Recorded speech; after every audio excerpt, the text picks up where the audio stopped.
Good afternoon, good morning, good evening, wherever you are and whenever you are watching this. Um, Before we even get into it, I want to say the game has truly been good to me. Not just me standing here and, on my own and blah, blah, blah. I want to say thank you because so many of you made this possible.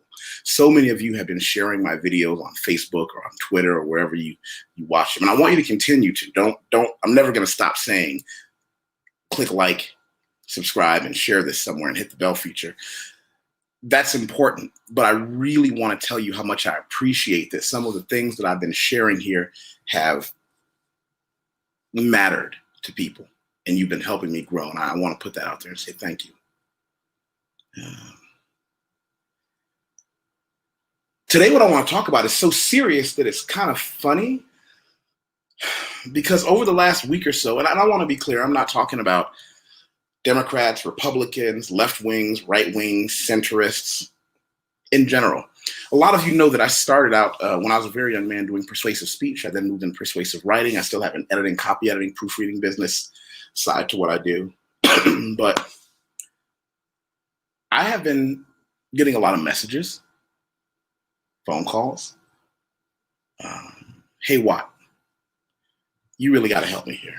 You got to help me because I need to convince so-and-so one or two things. One thing they want help with convincing of is, excuse me,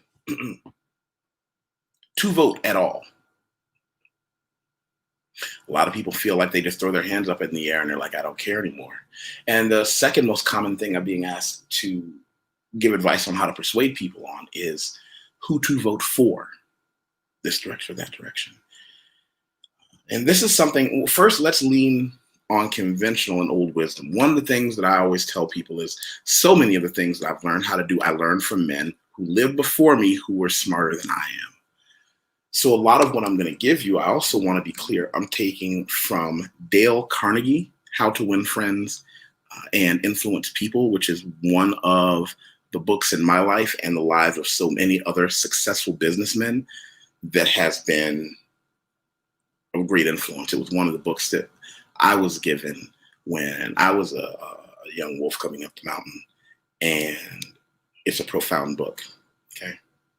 How to Win Friends and Influence People. And I'm going to put that in the comment section. If anybody doesn't have a copy of this book, by the way, ask me. I'll send you a copy. The first thing I want to say is when you convince someone of something, of anything, you never want to start the conversation from a position of, let me show you this. Let me explain to you why you're wrong. Let me show you how you should have done that, or why you should do this. There you go. There's one of the reviews on it. You can find reviews on anywhere. I would also say that ask some of the successful businessmen you know what they know about that book and see how many of them have read it for your own personal filing. When I set about the task of convincing someone of something, I never start out from a position of saying, I'm right. I did this. I start out from a position of saying, I start off from a position of saying, let me show you what I've done. Let me show you something that happened to me. Let me show you a benefit that I have. I don't tell them where the benefit came from at all. I just tell them, hey, look at this thing I have. Maybe it's a social benefit or an economic benefit, a social benefit. And the curious minded will always say, well, that's interesting. How did you get that? Oh, well, because I'm affiliated with this group or this person, one of the benefits is we get A, B, and C. And they go, really? I say, yeah. Well, listen, I'm not going to beat your ears up about what you need to do or how you need to do it. But I not only got A, B, and C benefit from this group, I also got these things over here, these other little cool things that I use. Let's do this. I'll find a time when I can sit down and really show you some of the other goodies that come in our goodie bag. And we'll have a cup of tea and go over it. And yeah, let's do that. And so, we set up, book a time next week, maybe next weekend. We sit down, have some tea. And I say, okay, well, listen, I started here. And then I did this, and then I did this. But what I don't do is tell them, you should do this because you aren't doing that. That means you're wrong. No, that's not it at all. That's not the way to win. See, no one wants to be told that the efforts that they've spent in the past doing certain things didn't really matter. No one wants to hear that the group they voted for or the group they're affiliated with or the side of the line that they're on, and this goes beyond politics, was all a waste of time. We never want to hear that. We never want to hear, hey, all that stuff you've been doing over there, let me tell you why you're wrong. You should have been doing this. Now you've wasted your time. Because there's something called the sunken cost fallacy. It's a term we use in economics, but it's something that people use just in their own lives. See, the sunken cost fallacy, if you go to Wikipedia, and here I'm going to show this to you real quick. We've all fallen for this trick, by the way. We've all fell for it. Here's what it says. Sunk cost. In economics and business decision making, a sunk cost, also known as a retrospective cost, is a cost that has already been incurred and cannot be recovered. Sunk costs are contrasted with prospective costs, which are future costs that may be avoided if action is taken. In other words, a sunk cost is a sum paid in the past that is no longer relevant to decisions about the future. Even though economists argue that sunk costs are no longer relevant to future rational decision making, in everyday life, people often take previous expenditures in situations such as repairing a car or a house into their future decisions regarding those properties. Let me tell you how that works out here in the real world. Off Wikipedia. You say, I've spent the last two summers campaigning for this political organization or leading this group that falls on one side of the line. Even if you show me something that might be a little bit better, more beneficial, or more truthful, I'll never get that time back, so I'm better on writing it out. In economics, I've had people come to me with let's call it a mutual fund that they've invested in. For a while, that mutual fund was doing great. Started to get a little wobbly. Now it's starting to fall in the gutter. And they've been watching it fall and still pumping the same percentage of their income, which, by the way, smart financial people, no matter how much money you do or do not have, use that situation to say, okay, I'm going to put this much of my income percentage-wise away. But when you see the ship falling, and I say, well, wait a minute, if we look back at these past couple of months, when you saw the ship was sinking, why did you keep throwing money into this account? Well, it had done well in the past, and I realized I had already put 3 or 4 months in while it was going down. I might as well wait till it comes back up again. No, you stop. You look for a better horse to bet on. But we're emotional about it. It could be, hey, my great granddad had this investment and they passed this investment down through the generations, but that investment is no longer a good one. So you kick it out. You don't say, well, we've been investing in this thing for 5 generations. Even if it's a burning ship, we're going to keep going. No, you get out. But you don't get out when someone finds you and beats you over the head. You get out with somebody who has already earned your respect, right? And this is another area where how to win friends and influence people comes in. None of this matters for someone who doesn't respect you. I don't care how long you've known them. I don't care how much you respect them. I don't care how much you like them or they like you. If they don't respect you, they're not going to change course. But when someone who's made good decisions comes to you and says, hey, did you know that your head was on fire? I'm not telling you have to do anything. It's just I personally, don't roll that way. But it's cool if you do. I'm not here. But if you don't want your head to be on fire, I'll show you how I cured my situation when my head was on fire too. And then you just go back to what you're doing. But see, here's where it gets awkward. See, it's painful. It's painful to watch someone we care about, maybe even love, with their head on fire. It hurts, especially if we know we have something that might benefit them. Maybe it's an investment. Now, I want to be clear. This may not be as crystal clear and clean cut when you're talking about politics, because with politics, everyone feels like they're okay. Everyone feels like they're the right one. It may not necessarily be true. You start by establishing a relationship before the advice is given, and then you lay the evidence in front of them. Excuse me. It's like baiting a trap. You lay the bait down in front of them first. Hey, BK, welcome to the jungle. And you'll be proud of me. I told him in the beginning to like, share, and subscribe, and comment. And thank you for popping in. You lay down a trap. You bait the trap by saying, there we go. You lay down the trap, and what the trap is you say, hey, I've got some goodies over here. Then you say, this is how I got my goodies.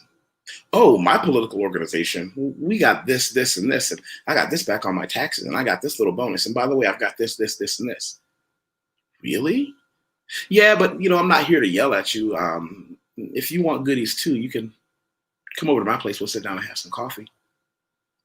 You don't start by saying, oh, come on, man, I know you can do better than that. Even though emotionally we all want to say that. We all have that friend that we watch walking around doing something foolish. When you want to convince someone of something, you don't start by berating them. You don't say, I can't believe you're doing it this way. Hold on, let me just show you the right way to do it. No, you don't start that way.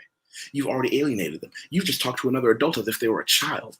You just put them in a situation to feel like, now I've got to dig my heels in just because my ego is hurt. And especially if you're dealing with men, we have egos. Our egos are so big. They're what floats the ship. But at the same time, sometimes they can be, you assuage someone's ego and you make it smooth for their ego to be able to say, I'm not wrong here. I'm just going to get more right by doing that other thing. You see how smooth that was? I'm not wrong in what I believe now. See, that's the other thing. I don't attack the situation they're in. I don't look at them and say, hey, the situation you're in right now is wrong. I say, no. As a matter of fact, I might point out a few great things. I might say, hey, you and your group of political people, aren't you the guys responsible for this bill and that tax awesome thing that happened? Oh, yeah, that was us. Right on, right on. Yeah, we do some interesting stuff, too. Like we did this and this and this. And I actually think, because your situation and my situation are similar, would it have benefited you to get this, this, and this, and this? And they go, yeah, it would have. And wouldn't it have benefited you more? Hello. It would have benefited you more to be on our side of the line. And then they start thinking. Now, I'm not telling you you're wrong. I mean, you guys are great too. But what about this other thing? Do you want a piece of that candy? See, I don't attack the other person. I don't attack their previous decisions. I might not, if I can't say anything nice about the team they were on before, I don't say anything at all. But what I can do is say, hey, I recognize you're not on my team, but here's what our team has to offer. Now, the thing is, it might not happen quickly. You're not going to be in a situation with someone in the 2020 election and convince them. People knew how they were voting months ago. People knew if they were voting months ago. And on the issue of if they are voting.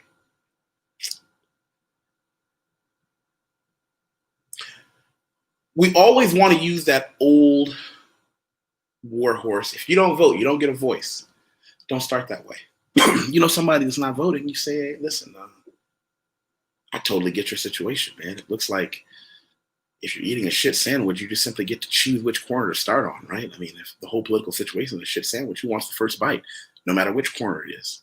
Left, right, center?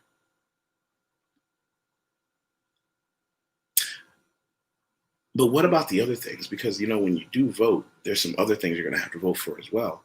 You're going to be having a discussion about the Supreme Court justices. You're also going to have to vote on, your local people.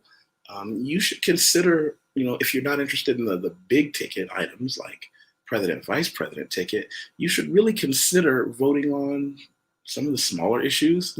Like I know that in your neighborhood, you guys had a problem with the strike of the union of the so-and-so. Why don't you try to get somebody in office that's going to give them better benefits so they don't have to go to strike and cause you an inconvenience? See, now I'm not telling him, you have to vote, battering him over the head, why it's important, using guilt. I'm saying, hey, listen, I totally get it. First thing I'm going to do is confirm. You don't want to vote? I totally get it and I understand. You want to vote in the other direction that I don't like? I totally get it. I'll even tell you some beautiful things about your situation. And then I'm going to explain to you why the grass on my side might be a little greener. But see, here's the trick. In order for that to work, the grass has to be greener on your side. You have to actually be someone who can say, I legitimately,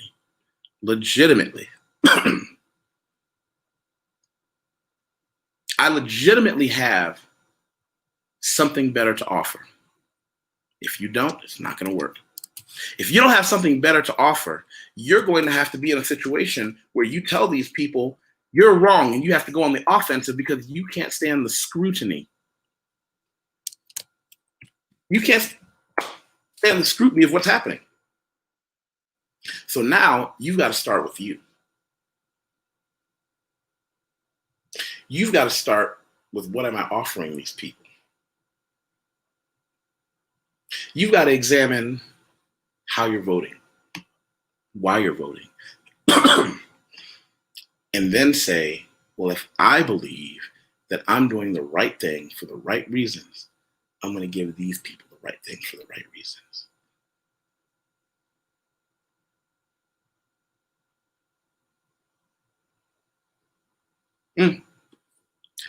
Jessica said that the solution is to learn always. And interestingly enough, you start by learning about yourself.